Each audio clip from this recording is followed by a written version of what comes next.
Salve, salve rapaziada, professor Lucas na área com mais um exemplo aqui de aplicações em vetores. Eu tenho três vetores, F1, F2 e F3. Determine o módulo, determine a intensidade da força resultante. Vale lembrar que força resultante nada mais é do que o somatório de todas as forças. Bom, nós devemos tomar muito cuidado, principalmente com esse vetor F2. Por quê? Porque o vetor F2 ele tem duas componentes. O vetor F2 tem uma componente aqui no eixo x, que eu posso chamar de Fx, e tem uma outra componente, que é a componente dele no eixo y, que eu posso chamar de Fy. Tá? Nos vídeos anteriores, eu expliquei que é fácil verificar qual o valor da sua intensidade em Fx e qual o valor da sua intensidade em Fy. É só verificar se ele está com o cosseno ou o seno, né? E tem um macetezinho bem fácil, que é você se perguntar, o eixo x, ele está com o ângulo ou sem o ângulo? Então, nós podemos verificar que no eixo x eu estou com o ângulo. Então, meu fx vai ser o vetor f, que vale 20, com o ângulo de 60 graus. O vetor fy, ele está sem o ângulo, tá vendo, de 60. Então, vai ser o f2, que vale 20, está aqui no enunciado, sem o ângulo de 60 graus. Bom, não foi fornecido para a gente, mas o cosseno de 60, pessoal, é meio.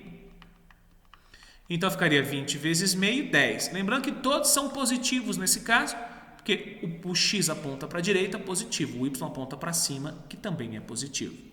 O seno de 60 é raiz de 3 dividido por 2. Então, a gente pode aproximar o seno de 60 para 0,85. Então, ficaria 20 vezes 0,85. Fazendo essa continha, nós encontraríamos ali 8,5 vezes 2, seria 17, um valor aproximado, tá? Então, nós temos mais ou menos 17 newtons no eixo y e 10 newtons no eixo x. Então, aproveitando o embalo, eu já vou escrever aqui no cantinho meu vetor F2. O que eu acabei de deduzir? Eu acabei de encontrar as intensidades do vetor F2, tanto no eixo x, que vale 10 no eixo x, e vale 17 no eixo y. Esse é o meu vetor F2.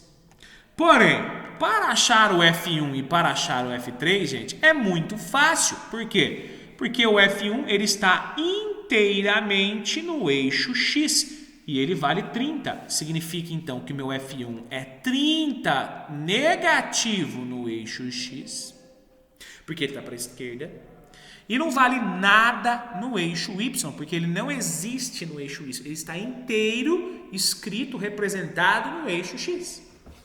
Seguindo a mesma lógica, nós conseguimos verificar aqui, ó, que o F3 ele está, na realidade, apenas no eixo y, ou seja, ele é 0 em x, ele é negativo no eixo y, e segundo o texto ele vale 10.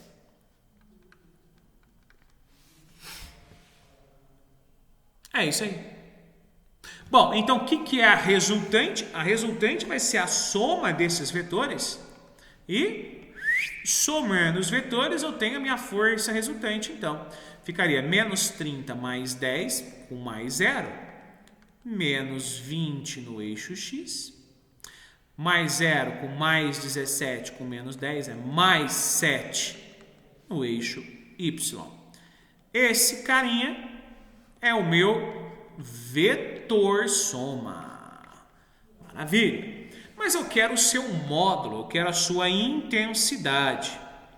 Então, a sua intensidade vai ser a raiz quadrada dos quadrados dos nossos catetos. Então, ficaria menos 20 ao quadrado, mais 7 ao quadrado. Isso aqui ficaria raiz de 400 mais 49. Por que 400 positivo, meninos e meninas? Porque nós sabemos que menos, quando elevado a um número par, dá positivo. Não é isso? Então, encontraríamos que a minha força resultante é um valor igual à raiz de 449, que obviamente vai ser um valor aproximado, né?